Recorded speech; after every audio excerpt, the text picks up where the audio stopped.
Do you know the ancient story of the Tower of Babel? Humanity, united in ambition, sought to build a utopia, a tower reaching the heavens to rival God himself. But their arrogance led to decadence and downfall. In every age, utopian dreams resurface.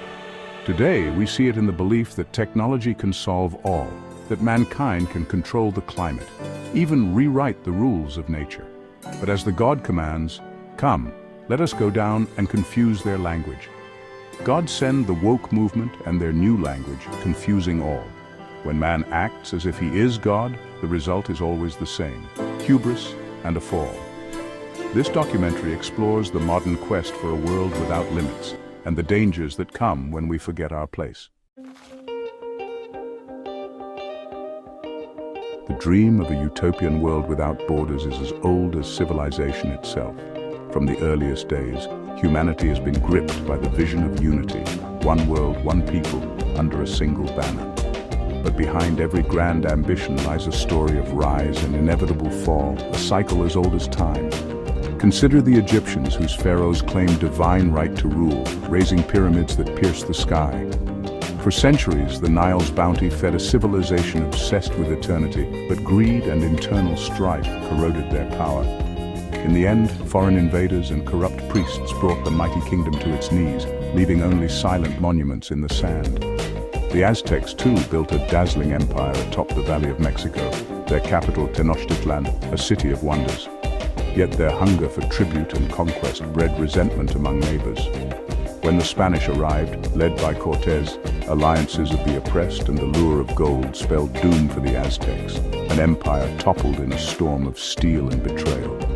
Napoleon Bonaparte, the self-crowned emperor of the French, swept across Europe with dreams of a continental order. His armies seemed unstoppable, but ambition turned to hubris. The Russian winter, the fires of Moscow, and the endless hunger for power shattered his dreams, leaving him exiled, his empire in ruins. In China, dynasties rose and fell like the tides. The Han, the Tang, the Ming, each reached dazzling heights, only to be undone by decadence, corruption, and the insatiable thirst for control. Eunuchs and warlords, famine and rebellion, the mandate of heaven, once granted, was always eventually revoked. Across Africa, empires like Mali and Songhai flourished on gold and trade. Mansa Musa's legendary wealth dazzled the world, but greed and internal division left these kingdoms vulnerable to invaders and the shifting sands of time. The Mongol Empire, under Genghis Khan, thundered across Eurasia, uniting vast lands under the rule of the Great Khan. But the very scale of their conquest bred division. The empire fractured, torn apart by the ambitions of its own heirs. The British Empire, at its height, claimed the sun never set on its dominion. Yet, the weight of colonial greed, rebellion, and the cost of maintaining power led to its slow unraveling. The Ottomans, the Persians, the Khmer, the Incas, each built wonders, each fell to the same old story. The corrupting nature of power, the blindness of rulers, the suffering of the ruled. Even in the modern era, ideologies like fascism and communism promised unity and progress. But the desire to rule, to control, to shape the world in one's image always breeds corruption. The psychology of power is a trap. What begins as hope becomes obsession, and obsession becomes tyranny. History repeats. Hope turns to tragedy, unity to collapse. In the end, every dream crumbles, every imperium collapses after the rise. The cycle of ambition and downfall echoes through the ages, a warning written in the ruins of every fallen empire.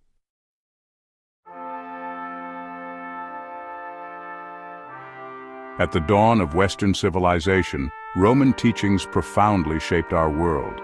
The Romans built a society on principles of law, order, and innovation, ideas that inspired centuries of progress. Yet even the greatest ideals can become corrupted. Rome flourished, but over time, decadence led to its downfall. The fall of Rome was gradual, marked by internal decay. As wealth and luxury spread, civic virtue eroded. Citizens became more concerned with pleasure and status than with responsibility. Corruption seeped into government, and unity faded. Historians point to these patterns. decadence, loss of civic engagement, and division as key reasons for Rome's collapse. Strikingly, similar trends can be seen in modern societies, reminding us that a civilization's strength depends on the character and commitment of its people.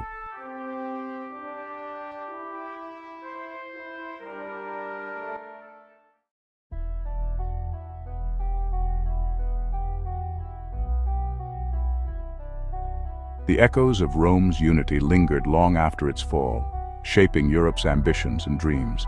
But as the 19th century gave way to the 20th, that optimism was shattered by 2 world wars, leaving continents in ruins. Yet out of this devastation, the idea of world government gained new urgency. The League of Nations was the first major experiment in global governance, but it proved too weak to prevent another catastrophe. In 1945, the United Nations was born. Stronger, broader, and determined to succeed where the League had failed. The modern push for global unity had truly begun.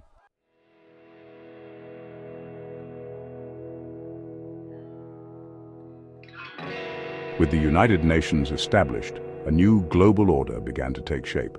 Soon, organizations like the WHO, World Bank, and IMF emerged, wielding real power over health and the global economy. These unelected bodies promised reason and expertise, but operated far from ordinary citizens.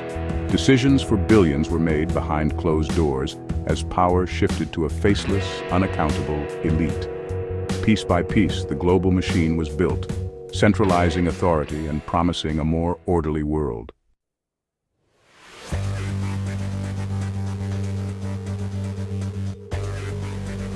Beyond the United Nations, a new center of power emerged, the World Economic Forum, or WEF. Each year, the world's most powerful gather in Davos, Switzerland. Here in private, the global agenda is set by invitation only. The WEF isn't a government, but that's its power. It promotes stakeholder capitalism and the Great Reset, arguing nation-based capitalism is obsolete. The Davos Creed, a world run by experts, not voters. It replaces democracy's messiness with technocratic management. Its young global leaders now shape governments and corporations worldwide. This is a quiet coup, rules by the elite for the world to follow.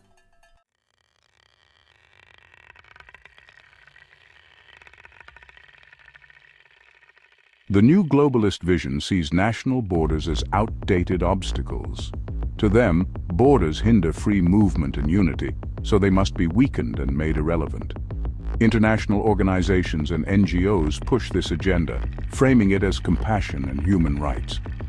The United Nations leads efforts like the Global Compact for Migration, blurring lines between legal and illegal immigration. A nation that cannot control its borders is no longer a nation, but just a zone in a global system. Without borders, a nation loses more than territory. It loses its unique culture, its cherished traditions, and the shared history that binds its people together. Globalists actively push for illegal immigration to gain extra voters, using media campaigns and NGOs to flood the Western world with illegals. They offer incentives like free benefits, free houses, and even paid arranged trips, encouraging mass movement across borders to reshape the political landscape.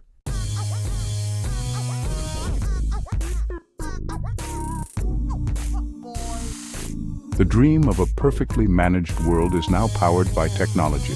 Even before the COVID pandemic, digital control systems were quietly tested. Tools like digital IDs, cashless payments, and real-time surveillance were already being rolled out in select cities and countries. But during COVID, these systems became central to daily life. And the lockdowns that followed had a devastating impact on small businesses. While large corporations like Amazon and other big players thrived, expanding their market share and raking in record profits, small businesses were forced to close their doors, many for good. The middle class was hit hardest, thrown into debt as governments offered loans with interest to struggling small businesses, loans that many could not repay. As a result, countless family-owned shops and local restaurants disappeared, while wealth and power shifted dramatically toward the largest corporations. Experts and officials promise efficiency and security through digital control, central bank digital currencies, digital IDs, and real-time surveillance. But this system can track, restrict, and even cut off your access to money and services. The promise is utopia, but the risk is a digital prison, where freedom is traded for convenience and control is absolute. Yet, as we look to the future, the question remains, will we accept this trade-off? Around the world, citizens are waking up to the implications of digital control. Protests, debates, and legal challenges are emerging in response to new surveillance laws and digital ID mandates. Some countries are reconsidering or even rolling back these measures, while others double down, citing security and efficiency. The outcome is far from certain. What is clear is that the choices we make now will shape the nature of freedom, privacy, and power for generations to come.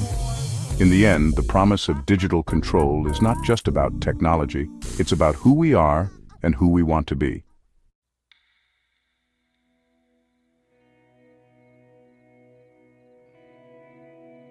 The push for a globalist agenda isn't just at the United Nations or World Economic Forum. It's carried out by a vast web of NGOs, often presented as grassroots, but in reality, professional, well-funded organizations. Many are funded by globalist billionaires and governments, shaping policy and public opinion behind the scenes. Think of it as a shadow network, operating in parallel to official government structures. These so-called good causes are the ground game for the globalist project, foot soldiers in the war against national sovereignty. It's a quiet war, fought not with armies, but with grant money and press releases.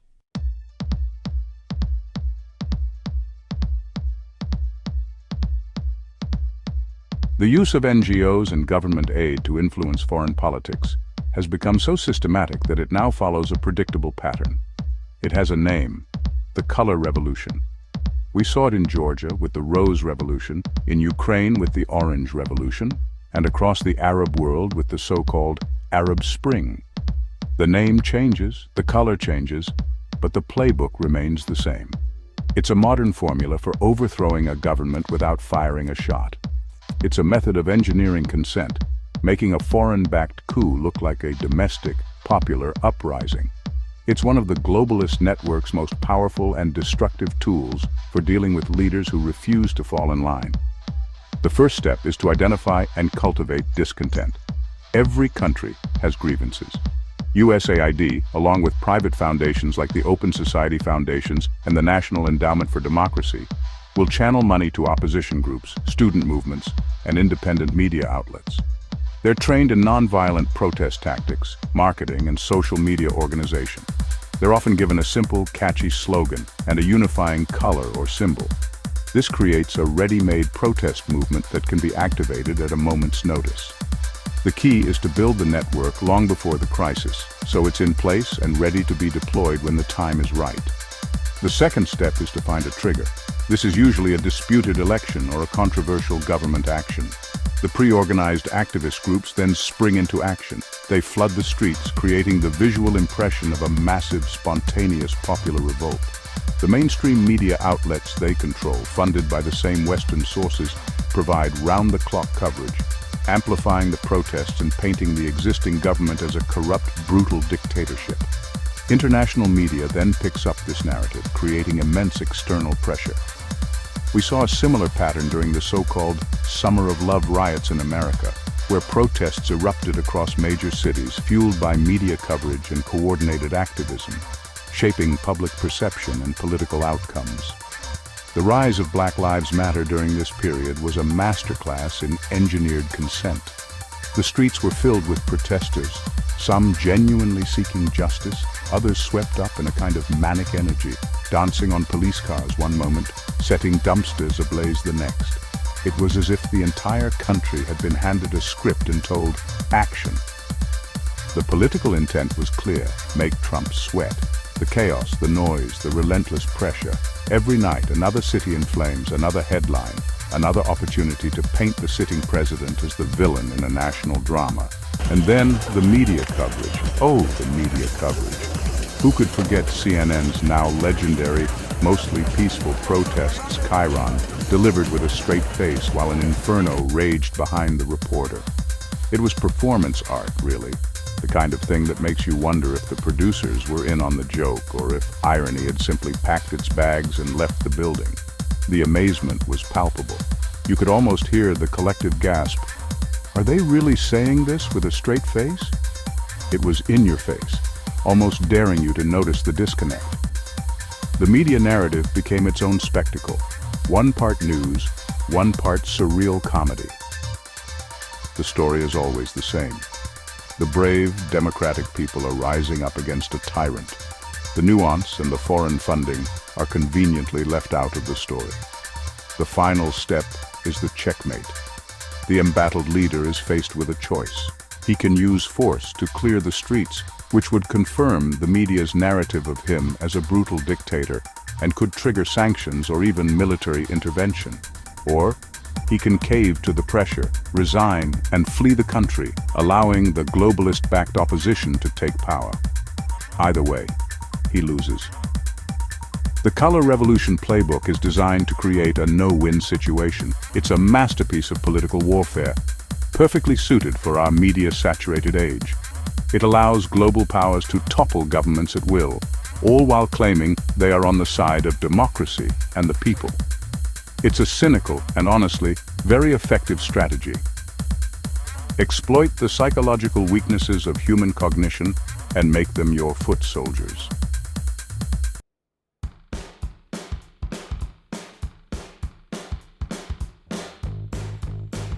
Why do powerful networks push for regime change? It's not about democracy, it's about removing obstacles to their global agenda. Leaders who defend their nation's interests or resources are targeted as threats. The result? Chaos, not stability. Just look at Libya and Syria, where interventions led to civil war and mass displacement. Sometimes this chaos is intentional. Weak, divided countries are easier to control and exploit.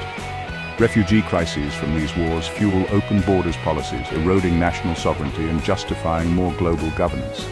The real aim isn't democracy, it's a world of compliant client states, managed by a centralized global order.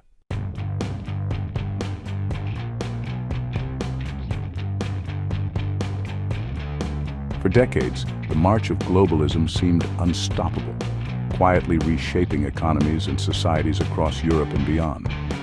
But as factories closed, jobs vanished, and local cultures felt increasingly threatened. Ordinary citizens began to sense the cost of these sweeping changes. In Europe, people watched as their livelihoods disappeared and their voices were drowned out by distant decision-makers. In response, a wave of populist movements surged across Europe. In the Netherlands, Geert Wilders and his Party for Freedom gained traction by promising to put Dutch citizens first, challenging the influence of the European Union and advocating for stricter immigration controls. Wilders, often portrayed as controversial, became a symbol of resistance to globalist policies. In France, Marine Le Pen and the National Rally tapped into similar frustrations, vowing to protect French identity and sovereignty. Meanwhile, in the United Kingdom, the Reform Party, building on the momentum of Brexit, challenged the political establishment, arguing that the interests of British citizens had been sidelined by globalist elites. Across Central and Eastern Europe, populist movements gained momentum as well. In Poland, the Law and Justice Party rose to power by promising to defend national values and resist outside interference. In Hungary, Viktor Orban's Fidesz party championed national sovereignty, while in Romania, grassroots protests demanded accountability and a return to traditional values. In Germany, the rise of the Alternative für Deutschland, or AfD, marked a dramatic shift in the country's political landscape. Originally founded as a Eurosceptic party, the AfD gained significant momentum by opposing mass immigration and criticizing the government's handling of the refugee crisis. Their message resonated with voters frustrated by rapid social changes and economic uncertainty. The AfD achieved notable electoral successes, entering the Bundestag as the largest opposition party in 2017. However, their rise has been accompanied by intense controversy, with critics accusing the party of stoking division and extremism. The AfD's presence has forced mainstream parties to confront issues they once avoided, reshaping debates on national identity, security, and Germany's role in Europe. Political elites and mainstream media responded with fierce criticism. Populist leaders like Wilders, Le Pen, Orban, and the AfD were frequently labeled as far-right, xenophobic, or dangerous. News outlets and commentators often portrayed these movements as threats to democracy, marginalizing their supporters and dismissing their concerns as backward or intolerant. Despite this, populist movements reframed the political debate, insisting that democracy should serve the people, not unelected global institutions. Their message resonated with millions who felt ignored by the traditional political class. As establishment parties struggled to respond, voters increasingly rejected mainstream candidates, choosing outsiders who promised real change.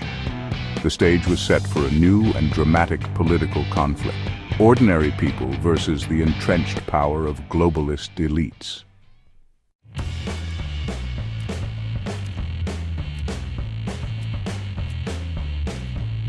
In 2016, Donald Trump's unexpected victory sent shockwaves through the globalist establishment, upending the carefully constructed order that had dominated Western politics for decades.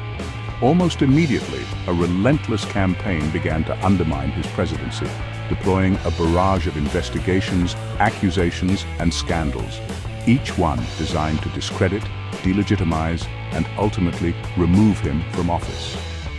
Trump's America First platform was a direct rejection of international deals and globalist priorities, demanding unwavering loyalty to American citizens. This stance made him a target for those invested in the old order, who quickly turned to a familiar playbook, one rooted in Marxist tactics of relentless accusation, public shaming, and the weaponization of institutions. The most infamous of these efforts was the so-called Russiagate scandal. For years, the media and political opponents pushed the narrative that Trump had colluded with Russia to steal the election. Endless headlines, breathless news coverage, and late-night talk show monologues hammered the accusation into the public consciousness. The Mueller investigation, a sprawling probe led by a special counsel, dominated headlines for over 2 years, promising bombshell revelations that would finally bring Trump down. Yet, after millions of dollars spent and countless hours of testimony, the investigation failed to produce conclusive evidence of collusion. The result was a collective anticlimax, but the pursuit did not end there. Instead, the same tactics were recycled: impeachment attempts over a phone call with Ukraine, accusations of obstruction, and a steady drumbeat of new scandals, each one hyped as the final nail in the coffin. The media played a central role, amplifying every allegation, no matter how thin, and creating an atmosphere of perpetual crisis. Bureaucratic insiders leaked damaging information, while international elites expressed open disdain. The pattern was clear: investigate, accuse, repeat, regardless of the outcome. Each time, the process was the punishment, designed to exhaust Trump and his supporters and to send a warning to any future disruptors. From the Steele dossier to the endless parade of congressional hearings, the cycle continued. None of the high-profile cases, whether it was the emoluments clause, the Stormy Daniels saga, or the claims of foreign interference, ever produced the conclusive results that were promised. Instead, they exposed the arrogance and desperation of the globalist elite, who seemed willing to bend any rule to protect their power. For globalists, Trump was a nightmare that refused to end. For millions of ordinary people, he became a symbol of hope, a living example that the establishment could be challenged, and that the system's tactics, no matter how relentless, could ultimately fail. The world watched as the disruption played out in real time, witnessing a pattern of investigation and accusation that, despite its intensity, could not erase the movement Trump had inspired. The pursuit was relentless, but the results were always the same: accusations without resolution, scandals without substance, and a system exposed for all to see.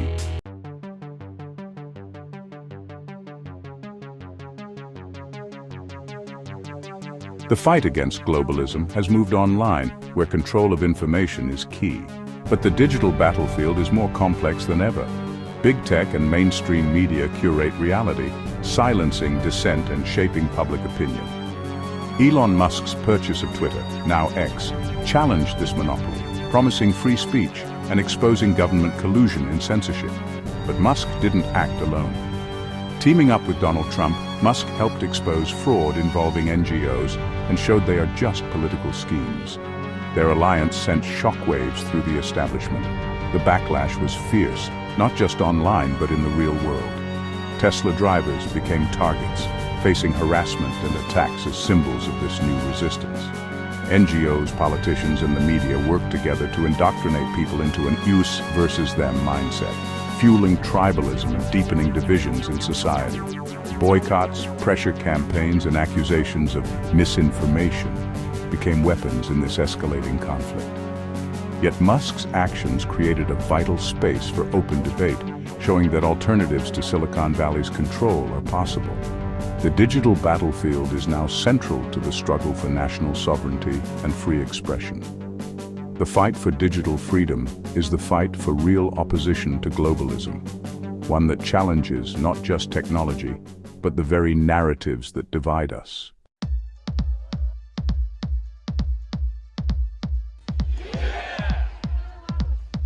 Nationalist and populist movements are rising worldwide, especially in Europe. Once dismissed as fringe, these parties now win elections and reshape politics, driven by backlash against mass immigration and lost sovereignty. In Italy, Sweden, the Netherlands, France, and Germany, voters turn to leaders who promise to protect borders and national identity. But nowhere is the resistance to EU centralization more vivid than in Poland and Hungary. Poland and Hungary openly defy Ursula von der Leyen and the EU's push for deeper integration. Warsaw and Budapest have blocked EU initiatives, refused migrant quotas, and denounced what they call Brussels overreach. Their leaders accuse the EU of trying to erode national sovereignty and impose foreign values, vowing to defend their constitutions and traditions at all costs. These movements differ by country, but share a defense of democracy and self-determination. In Poland and Hungary, this means direct confrontation with Brussels, blocking EU funding mechanisms, launching legal challenges, and rallying public support against what they call EU blackmail. Meanwhile, in Romania, globalist elites are accused of undermining democracy itself. Critics say EU-backed officials and NGOs are working to silence opposition voices, manipulate elections, and shut down independent media. The struggle in Romania is not just about policy, but about the very survival of democratic processes under pressure from Brussels. The resistance to globalism is here, growing, and its success is now the central question. Across Europe, the pushback against EU overreach is no longer a fringe phenomenon. It's a movement reshaping the continent's future.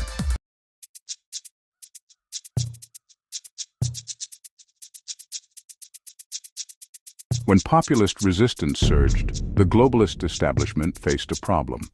Unable to defend their policies or results, they reached for their most powerful weapon, the accusation of racism. This charge isn't meant to persuade, but to silence and shut down debate. In recent years, we've seen a growing number of people prosecuted for so-called racism, not just politicians, but ordinary citizens. Take the case of Tommy Robinson, a British activist who has faced repeated arrests and harsh sentences for his outspoken views on immigration and Islam. His supporters argue that he's being targeted not for actual crimes, but for challenging the establishment narrative. And it's not just high-profile figures. Ordinary people, like pensioners, students, and workers, have been prosecuted for social media posts, jokes, or even private conversations deemed racist. In some cases, people have received prison sentences for comments that just a decade ago would have been protected as free speech. This has led to the idea of two-tier Keir, a phrase referencing Labour leader Keir Starmer. Many believe his policies create a double standard, locking up normal people for being far-right while ignoring or excusing other forms of extremism. But what does far-right really mean in this context? Increasingly, it's used as a catch-all label for anyone who questions mass immigration, globalism, or progressive orthodoxy. The term has become so broad that it now includes not just extremists, but mainstream conservatives and even centrists who step out of line. The legal and social consequences are severe. People lose jobs, face public shaming, and are even imprisoned. The broader implication is a chilling effect on free speech. where fear of prosecution silences honest debate and undermines the very idea of justice. In the end, the accusation of racism is less about promoting tolerance and more about enforcing conformity and crushing dissent. The weaponization of this charge threatens not just individuals, but the foundations of a free society.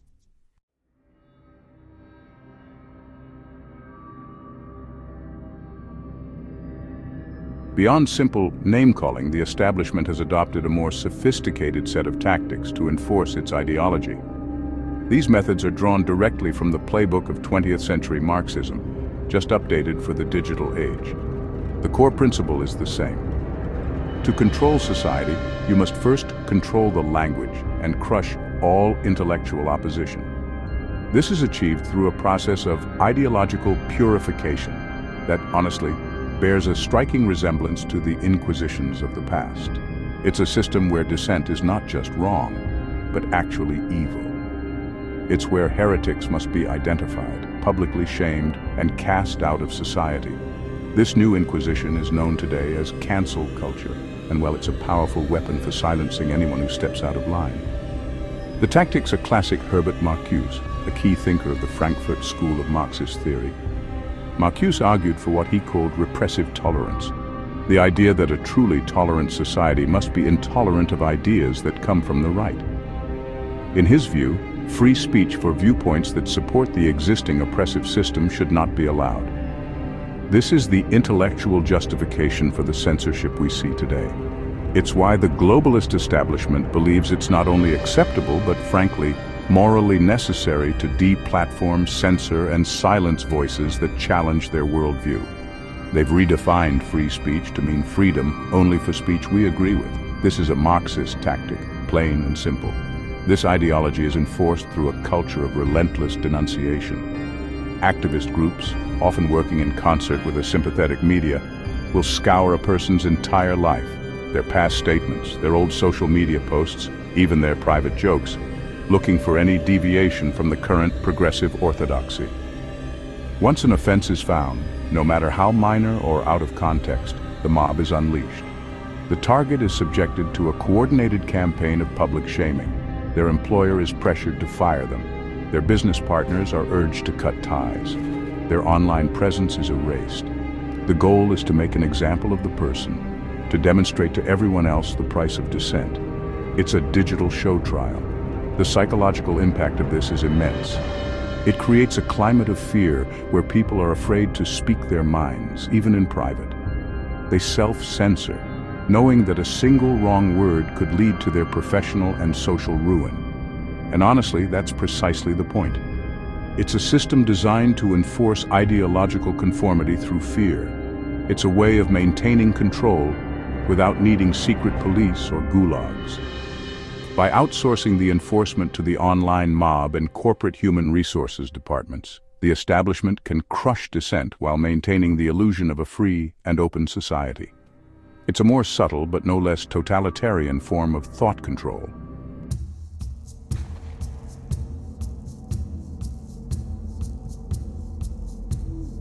The tactics of smearing opponents and canceling dissenters could not function without one key partner, the mainstream media.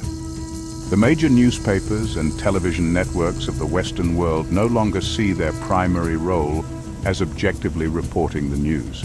Instead, they've become active participants in the political struggle, acting as the enforcement arm of the globalist establishment. They are, in effect, the Ministry of Truth, responsible for creating and maintaining the official narrative.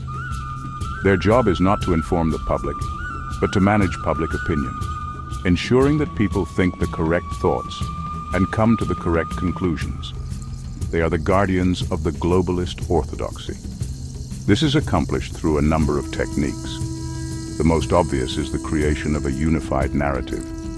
On any given issue, whether it's the rise of a populist party, the war in Ukraine, or the latest climate change initiative, the major media outlets will speak with a single coordinated voice. They use the same talking points, the same framing, and the same emotional language. This creates the illusion of a broad consensus, making any dissenting viewpoint seem like a bizarre and dangerous fringe opinion. It's a powerful form of psychological manipulation. When every television channel and newspaper is telling you the same story, it becomes difficult to believe that any other story could be true. The media also acts as the primary platform for launching smear campaigns. When the establishment decides that a particular individual or group needs to be destroyed, the media is given its marching orders. Suddenly, a torrent of negative articles and hostile news reports will appear, all focused on the designated target. Anonymous sources will be quoted, past mistakes will be magnified, and every statement will be twisted to fit the desired narrative of the target as a dangerous extremist. This is not journalism, it's a political hit job conducted in public. The media uses its credibility and reach to do the dirty work that political actors cannot do themselves. Furthermore, the media rigorously polices the boundaries of acceptable debate. They act as gatekeepers, deciding which ideas are legitimate and which are misinformation or conspiracy theories. They simply refuse to cover stories that are inconvenient to the globalist narrative. For example, they'll give endless airtime to the claims of climate activists, while completely ignoring credible scientists who question the climate alarmism. They'll report endlessly on the supposed racism of border enforcement, while ignoring the victims of crimes committed by illegal immigrants. This is control through omission. By controlling what the public is allowed to see and hear, the media shapes reality itself, ensuring that the globalist project is always presented in the most favorable light possible.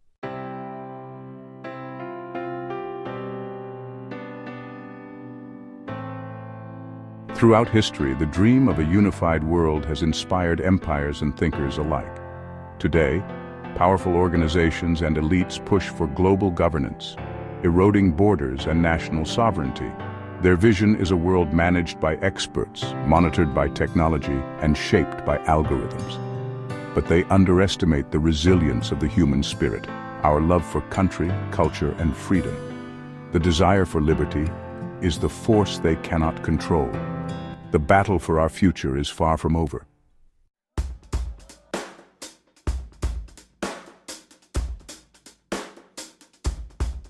As the world stands at a crossroads, the struggle over its future is more visible than ever. On one side, millions are awakening, questioning the narratives, resisting centralized control, and demanding accountability from those in power. Grassroots movements are taking root as neighbors unite, activists organize, and families rediscover the strength of community. Yet across the globe, others march for causes championed by globalist agendas, calling for open borders, urgent climate action, and sweeping international reforms. Many of these supporters believe they are fighting for a better world, unaware of the larger designs shaping their movements. The streets fill with both defiant voices challenging the system and passionate crowds advocating for global solutions, each convinced of their own truth.